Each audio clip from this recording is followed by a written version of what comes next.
আমি ব্রাহ্মণের ছেলে নিমাই পণ্ডিত হয়ে এই জাতকে ভেঙে দেবো আমি।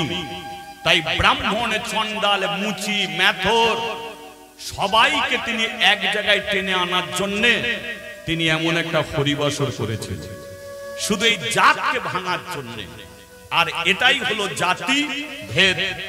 যে জাতি ভেদ আগে ছিল কিন্তু মহাপ্রভু সেই জাতকে ভেঙে দিয়ে আজকে আমাদের এক জায়গায় দাঁড় করিয়ে দিয়ে বলল, তোরা কেউ ছোট নয়, তোরা কেউ বড় নয়, তোরা কেউ ছোট জাত নয়, কেউ বড় জাত নয়। এক কথা জানবি, ভগবান তোদের বাবা, তোরা হলো তারই একমাত্র সন্তান।